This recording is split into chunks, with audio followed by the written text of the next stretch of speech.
तो नमस्कार छात्रों, मैं कृष्णा पत्ते और स्वागत करता हूँ आपका आपके पसंदीदा चैनल आचार्य एकेडमी पर। तो आज हम देखेंगे इनवर्स ट्रिग्नोमेट्रिक फंक्शन। तो ये चैप्टर पढ़ने से पहले तो आपको ट्रिग्नोमेट्रिक फंक्शन की कुछ बेसिक चीज़ें पता होनी चाहिए। तो मैं चाहता हूँ कि पहले आप ट्रिग्नोमेट्रिक फंक्शन चैप्टर को कंप्लीट करें और बाद में ही इस चैप्टर को हाथ लगाएं, क्योंकि आपको वो बेसिक इंफॉर्मेशन चाहिए ये चैप्टर पढ़ने के लिए। वो जो बेसिक फार्मूले है जो हमने ट्रिग्नोमेट्रिक फंक्शन में पढ़े हैं, तो उसका नॉलेज होना आपको बहुत ज़रूरी है ये चैप्टर पढ़ने से पहले। अब इनवर्स क्या होता है, इनवर्स पता है, हम कैसे लिखते हैं, इनवर्स को कैसे डिनोट करते हैं। सपोज ये 2 है तो हम 2 का इनवर्स कैसे लेते हैं, 2 टू द पावर -1, ये हो गया है इनवर्स। वैसे ही अगर अब ये ट्रिग्नोमेट्रिक फंक्शन का इनवर्स है तो ट्रिग्नोमेट्रिक फंक्शन के ऊपर -1 लेना है हमें सिर्फ। जैसे कि साइन है, ट्रिग्नोमेट्रिक फंक्शन कौन कौन सा है, साइन, कॉस, टैन, साइन का अपोजिट कोसेक, कॉस का सेक एंड टैन का कॉट होता है। तो बस अब हमें सिर्फ इनवर्स लेना है। तो ये सारे हो गए हैं इनवर्स ट्रिग्नोमेट्रिक फंक्शंस। तो सबसे पहले हम इनकी रेंज और डोमेन के बारे में पढ़ते हैं। Domain and this is the range. तो सबसे पहले साइन का, सबसे पहले हम सबके डोमेन्स देखेंगे। डोमेन्स क्या होता है, डोमेन्स यानी उस वैल्यू को हम फंक्शन में पुट कर सकते हैं। और रेंज क्या होती है, ये डोमेन रखने के बाद जो हमें मिलता है वो होती है रेंज। जैसे कि x की वैल्यू हम पुट करते थे फंक्शन में, f of x equal to something आता था कुछ, तो भी x का फंक्शन है, सपोज x स्क्वायर है। तो x के जो जो वैल्यू हम पुट करते हैं उसे कहते थे हम डोमेन। वैसे यहाँ पर जो भी फंक्शन में थीटा होगा, इसका जो भी एंगल होगा तो वो डोमेन होगा। और वो रखने के बाद जो वैल्यू मिलती है हमें, मतलब अगर x की वैल्यू हमने 2 रखी तो 2 उसका क्या हो गया, डोमेन। और 2 रखने के बाद हमें क्या मिलता है, 4 उसकी क्या हो गई, रेंज। तो अब पहले तो हम डोमेन रखेंगे, डोमेन लिखेंगे। तो इसकी -1 से लेके 1 तक, इसकी भी -1 से लेकर 1 तक। फिर इनकी है रियल नंबर्स 4 होते। तो जो कोसेक और सेक जो होता है, हम कोसेक में -1 और 1 नहीं रख सकते हैं, और सेक में भी -1 और 1 नहीं रख सकते हैं। बस इतना ध्यान रखना है। सारे के सारे रियल नंबर एक्सक्लूड -1 एंड 1। इसे बस याद ऐसे रखना है, ये 4 तो रियल नंबर है, ये -1 और ये -1 और 1 है। यहाँ पे सिर्फ हमें कोसेक और सेक में इसके जो डोमेन होता है ना वो नहीं रखने हैं, -1 एंड 1। बाकी सब इस प्रकार से। तो बहुत इजी है इसे याद रखना। फिर अभी range, sine, tan and cosec, इसकी रेंज होती है -π/2 से π/2 तक। सॉरी, साइन उसका उल्टा कोसेक,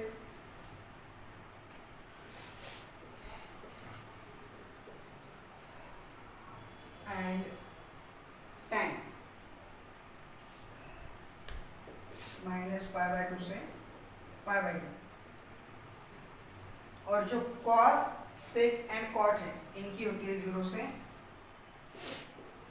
पाई, 0 से पाई, 0 से पाई। इसमें जो सेक और कोसेक होता है, तो सेक में 90 और कोसेक में 0 हमें एक्सक्लूड करना है। इसमें 0 नहीं होगा और इसमें 90 नहीं होगा।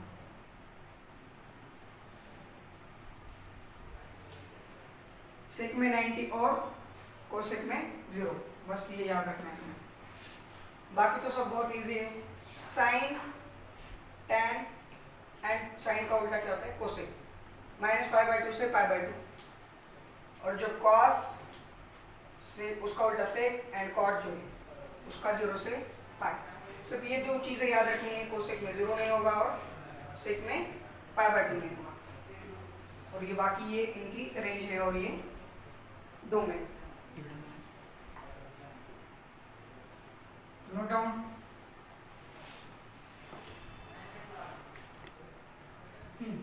तो चलिए अब देखते हैं हम एक्सरसाइज 2.1, जिसमें हम फाइंड करेंगे प्रिंसिपल वैल्यूज फाइंड करना है। जैसे कि हमने ट्रिग्नोमेट्रिक फंक्शन में भी प्रिंसिपल वैल्यूज फाइंड किए थे, उसी प्रकार से अभी हमें इनवर्स ट्रिग्नोमेट्रिक फंक्शन में भी प्रिंसिपल वैल्यूज को फाइंड आउट करना है। तो यहाँ पर है -1/2। अब 1/2 किसकी वैल्यू होती है? साइन 30 की। साइन 30 होता है 1/2, और 30 को अगर हम रेडियन में लिखेंगे तो वो होता है π/6, यानी साइन π/6 होता है 1/2। तो यहाँ पर साइन इनवर्स 1/2 की जगह पर हमें क्या पुट करना है? अभी साइन π/6।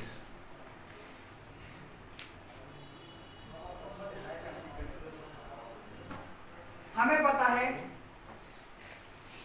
माइनस साइन थीटा क्या होता है? Sine minus theta. इसे हम ऐसे भी लिख सकते हैं, अगर यहाँ पर माइनस है तो इसे हम ऐसे लिख सकते हैं साइन माइनस थीटा। हमने ट्रिग्नोमेट्रिक फंक्शन में ये फॉर्मूला देखा था, तो उसी प्रकार से अब इसे हम ऐसे लिखेंगे साइन -π/6। तो ये sine inverse sine inverse, sine cancel हो गया और क्या बचता है? सिर्फ -π/6। तो ये हो गया हमारा आंसर। तो नोट डाउन कीजिए।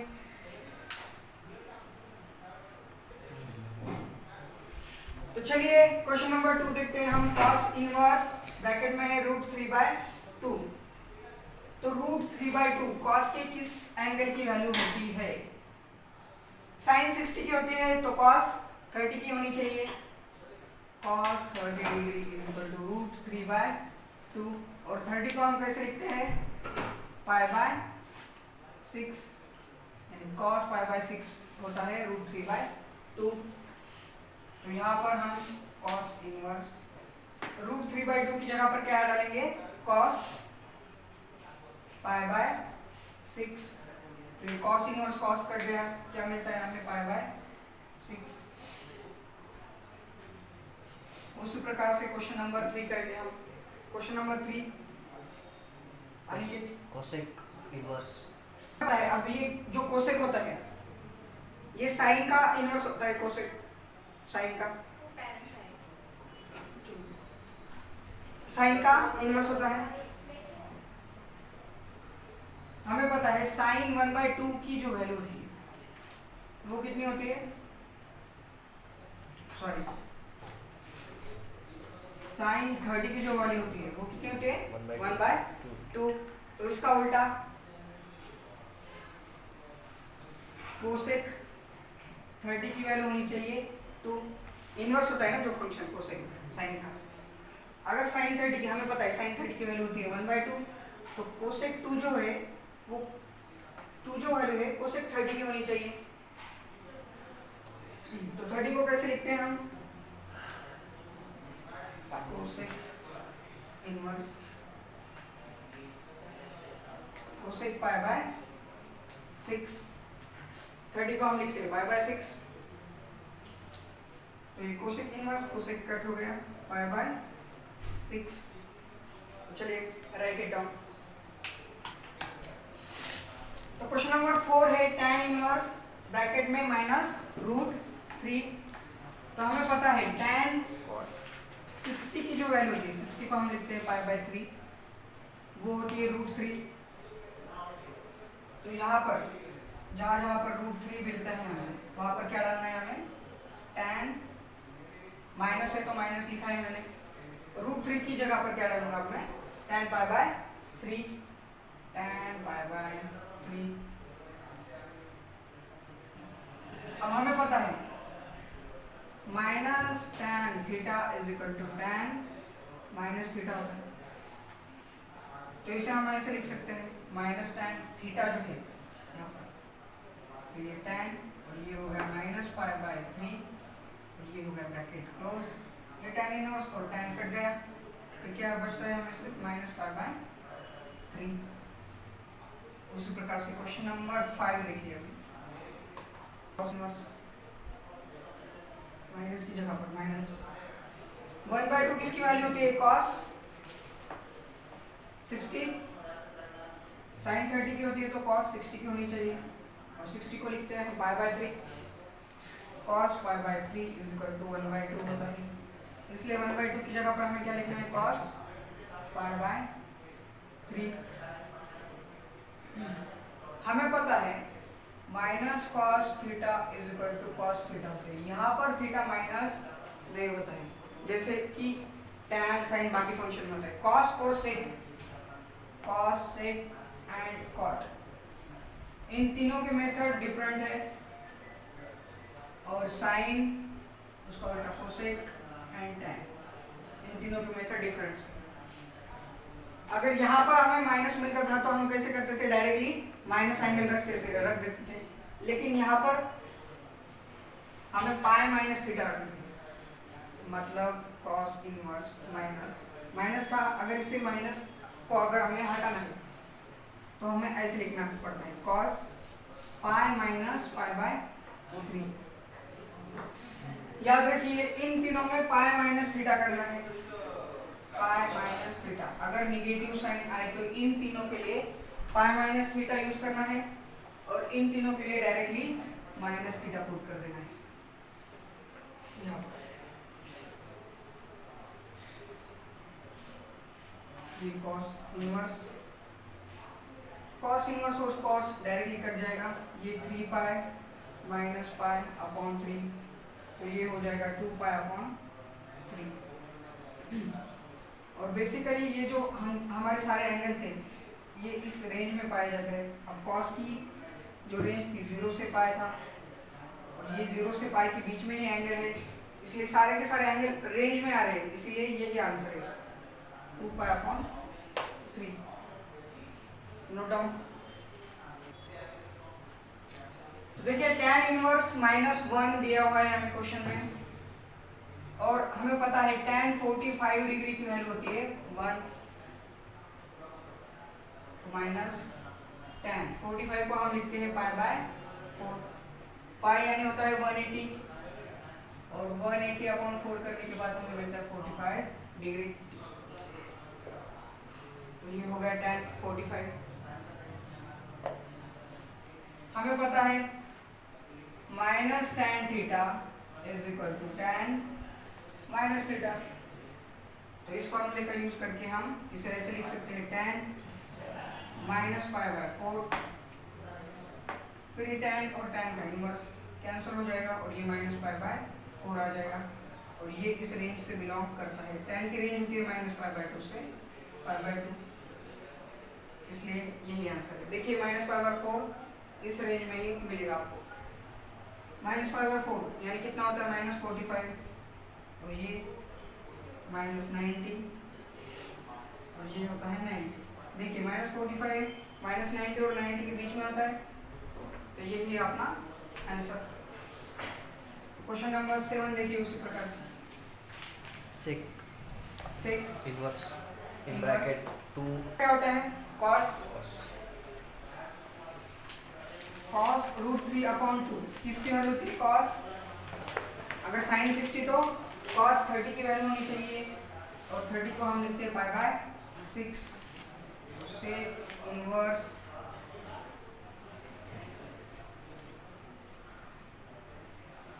सेक पाई बाय 6, ये सेक इनवर्स और सेक कट गया, क्या मिलेगा हमें पाई बाय 6, और ये जो पाई बाय 6 होता है ये बिलोंग करता है पाई से 0 से पाई के बीच में।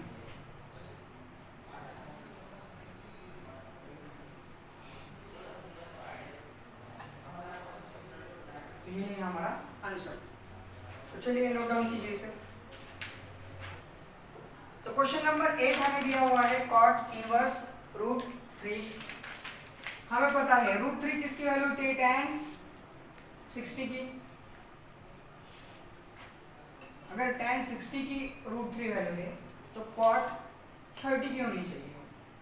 cot 30 की क्या होनी चाहिए, रूट 3। 30 को हम कैसे लिखते हैं, 5/6 cot इनवर्स cot। अब रूट 3 की जगह पर हमें क्या लिखना है, cot 5/6, क्योंकि cot 5/6 की वैल्यू होती है रूट 3। ये cot इनवर्स और cot कैंसिल आउट, हमें मिलता है आंसर cot इसका 5/6 cot इनवर्स रूट 3 का। उसी प्रकार से question number 9 cos inverse cos inverse 1/√2 किसकी वैल्यू होती है, 30 cos 45।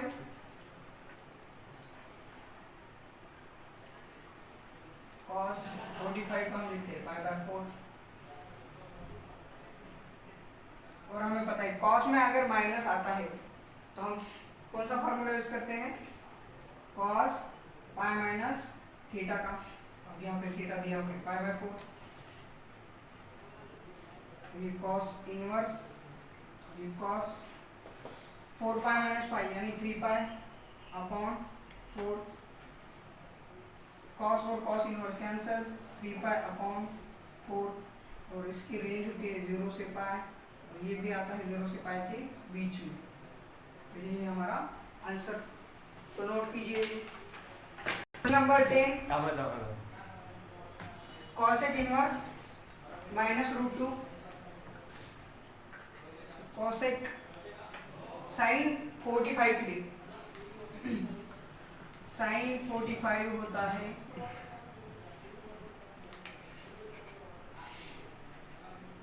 1/√2। तो cosec 45 होना चाहिए √2। तो यहाँ पर हमें cosec इनवर्स cosec π/4 डालना है, cosec π/4। और ये माइनस था इसलिए माइनस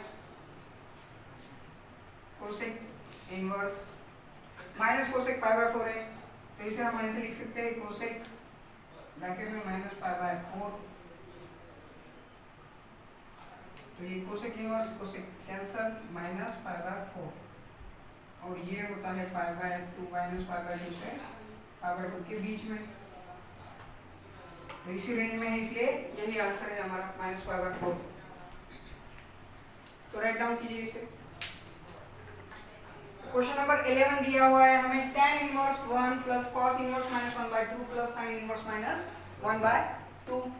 तो देखिए tan इनवर्स 1, तो tan हमें पता है tan 45 की वैल्यू क्या होती है, 1 होती है। तो tan इनवर्स 1 की जगह पर हमें क्या डालना है, tan 45, और 45 को लिखते हैं हम tan π/4। उसी प्रकार से अब cos इनवर्स cos sin 30 यानी cos 60 की वैल्यू होती है 1/2, और 60 को हम इस प्रकार से लिखते हैं π/3। 60 को लिखते हैं हम π/3, और ये माइनस है इसलिए माइनस। उसी प्रकार से sin इनवर्स sin 30 की होती हुए वैल्यू 1/2, तो माइनस है इसलिए माइनस sin 30 को लिखते हैं हम π/6।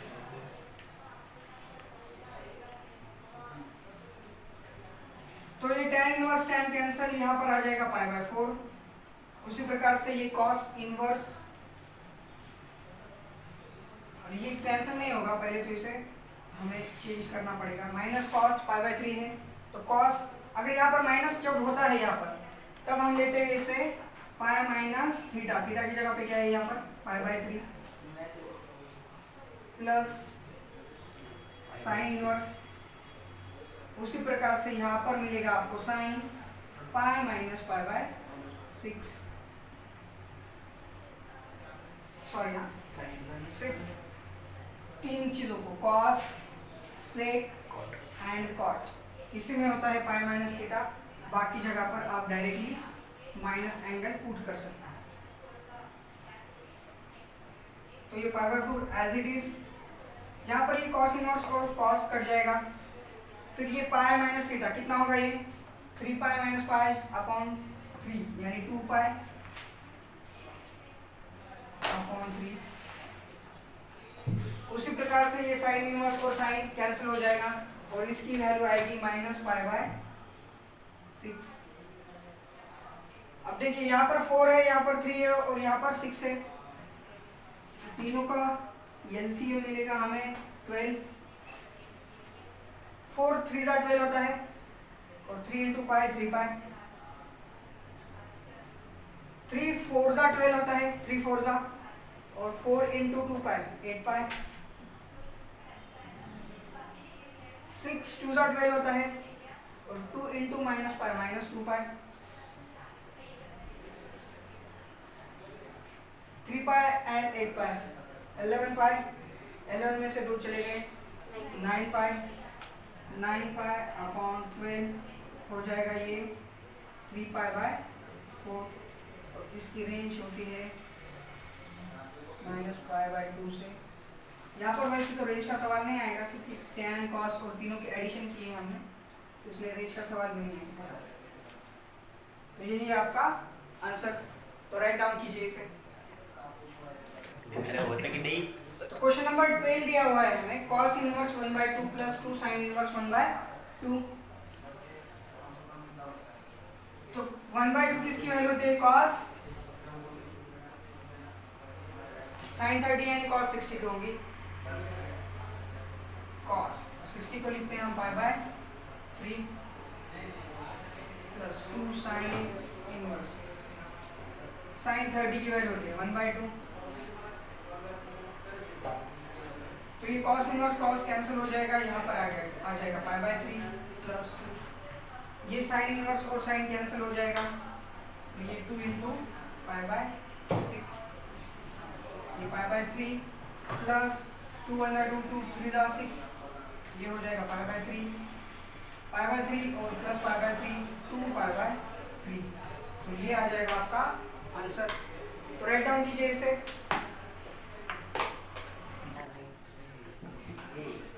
Question number 13 sine inverse x is equal to y दिया हुआ है यहाँ पर। तो देखिए साइन का जो रेंज होता है, हमें साइन का रेंज क्या पता है हमें, माइनस पाई बाय 2 से पाई बाय 2। अब यहाँ पे जो ब्रैकेट है ये कौन सा ब्रैकेट है, क्लोज ब्रैकेट, यानी माइनस पाई बाय 2 इक्वल भी होगा उससे और उससे लेस भी होगा। देखिए माइनस पाई बाय 2 और पाई बाय 2 इसके बीच में आता है वैल्यू y की। देखिए ऑप्शन बी, इसका मीनिंग यही है, यहाँ पे 0 पाई है तो ये भी नहीं होगा, ये भी 0 पाई है, ये भी नहीं होगा। ये माइनस पाई बाय 2 और पाई बाय 2 है, लेकिन यहाँ पर इक्वल टू का साइन नहीं है, इसलिए इसका जो मीनिंग है वो होता है माइनस पाई बाय 2 से पाई बाय 2। लेकिन कौन सा वाला ब्रैकेट, ओपन ब्रैकेट, लेकिन जो रेंज होता है वो कौन सा ब्रैकेट होता है, क्लोज ब्रैकेट। तो option B is correct option. तो उसी प्रकार से क्वेश्चन नंबर 14 tan इनवर्स √3। अब tan किसकी वैल्यू होती है, √3 60 की, 60 को लिखते हैं हम पाई बाय 3, 60 यानी पाई बाय 3। और sec -2 किसकी वैल्यू होती है, sec की -2। cos 1/2 किसकी होती है, cos 60 की, यानी यहाँ पर sec 60 होगा और 60 को हम लिखते हैं पाई बाय 3। देखिए यहाँ पर है sec इनवर्स, ये होगा sec 60 यानी पाई बाय 3 और ये माइनस है तो ये वाला माइनस और यहाँ का माइनस प्लस हो जाएगा, ये पाई बाय 3 और ये भी पाई बाय 3, तो ये क्या होगा 2 पाई बाय 3। और यहाँ पर ऑप्शन डी है जो है 2 पाई बाय 3 है। तो राइट डाउन कीजिए, option D is correct option for this question.